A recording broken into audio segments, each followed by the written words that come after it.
Hey, the rulers, DMO73 here, and today we're talking about the leader of the Dimensional Brigade, Adelbert, and his versions in Wanderer and Paradox. Let's go ahead and jump right in. Ruler School is brought to you by Odyssey Games, where you can go to pre-order upcoming Force of Will sets, ccgprime.com for singles and supplies, cardodoko.com for those rulers in the international market looking for product, and to our guest lecturer members, Vite Ramen.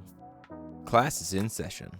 So here we have the Wanderer version. Again, links to both of these lists will be in the description for both Wanderer and Paradox, so you can copy them over to your lists on Force of Wind and check them out and tweak them yourself.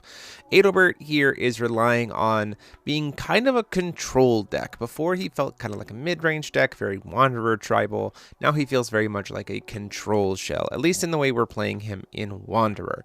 We are taking advantage of Blade of Dimensional Fire's ability to remove spells from the chase and make them be recast, to make things interesting, with cards like Memory of Worlds being able to just cancel something once permanently, setting things up for multiple spell casts like Severing Winds, working with things like Xylos and Dotem to again set up multiple casts that again set up things like Severing Winds, and from there we kind of just go into just a kind of generic good value green pile. Things with like entering, you want to put resonators, Wanderer resonators into the field, or just resonators in general, and then with setting things up like Xylos and Dotem being every single attribute, or the Horizon making it so all of your Wanderer resonators are every attribute, which combos really nicely with something like the Stealth Adelbert, this Ambush Adelbert, because then if you have Dimensional Brigade judgmented and you have Horizon active, then Adelbert is every single color. So when you flip him every single time during your opponent's turn,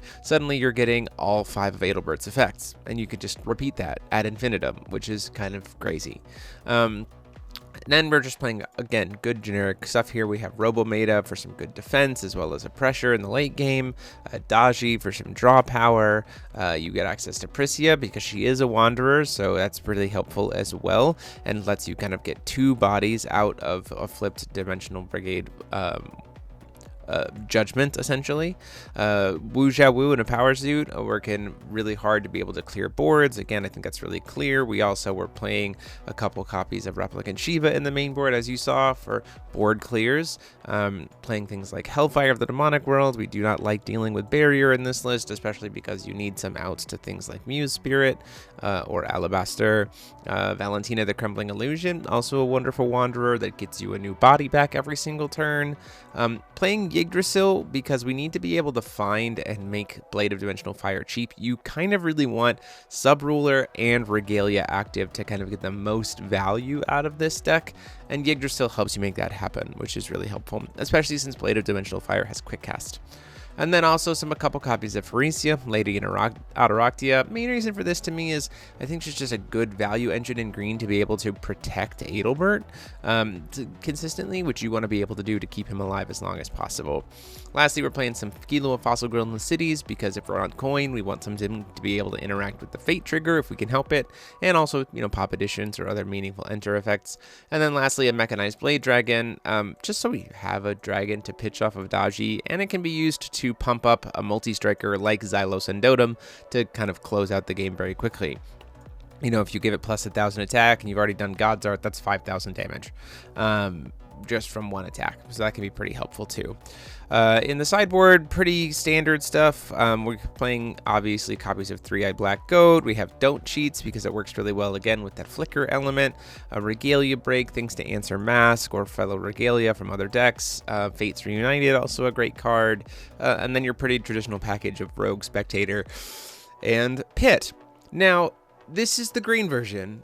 In Wanderer, you can do that because you have a lot of these good cards are Wanderer cards. When we go to Paradox, we get a little bit more mean, we get a little bit more blue, and we kind of shift to a control burn deck, which is really interesting. Huge shout out to Neve Belungen for kind of tweaking this list and designing it and kind of showcasing it. This list feels gross. We've really shifted from trying to judgment Adelbert here to really just leaving him on his front side and saying, we still have the same thing. You see here 3 Xylos, you see 3 Adelberts, you don't see any copies of Horizon, you don't see the Priscias we're shifting to kind of a slow burn list here by really abusing these severing flames things. Like, we're really leaning into that in this list. You don't have severing winds in or Memory of Worlds in Paradox. Or no, you have Memory of Worlds, but not Severing Winds. So you don't have as much options there, but what you do have is things like Fire Pit Trap to punish your opponent because these stack. So when they play it from a non-hand zone, which is happening with Severing Flame, they'll take 600. So if you have 3 of these out on the field, then suddenly they take 1800.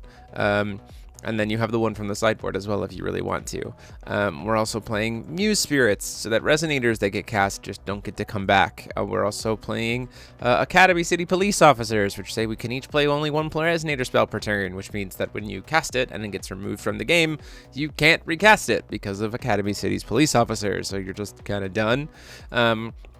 So a lot of things like that. It's a lot of like hard punish, leaving will up, making your opponent feel like they can't resolve anything, and then just burning them to death, whether it be through Metal Lifeform Dragon, Fire Pit Trap, or just eventually landing a Xylos gives you the time to play a Xylos and then just kill them. So a very neat list here. Again, 4 Mirror, 4 Fossil Girl, 4 Spirit, 3 Ray Asnables, some Academy City Therapists again to mess with other decks. Doesn't really hurt your deck really at all. I mean, it would stop you from cheating in a Wanderer if you Judgmented, but again, we're really not trying to do that with this deck, so that's not really a huge deal. 2 copies of Fates Reunited, and a nice way to refill your hand with Dive to the Sunken Nation, because we don't have draw power in this version of the build. So, very gross. Also, things like 2 Friends and a Cat, more Muse Staring At, Outdoor Hall, just like things to kind of increase your flexibility or do more burn damage or deal with Regalia, or in a control matchup, Zacky's new plan to bring that in. So this is very different list, very gross, very, I would say, kind of a bully kind of a deck. So if you want to be a bully in Paradox, here you go. But there you have it. Those are the 2 lists. 2 very different takes. 1 for Wanderer, 1 for Paradox. Both feeling more on the control side of things. This feels more kind of like a weird stacks list insanely well. But let us know what you guys have been doing with Adelbert in the comment section down below. Again, huge shout out to Neeb Valungan for helping us with these lists. And until next time, this is DMO73 saying class dismissed.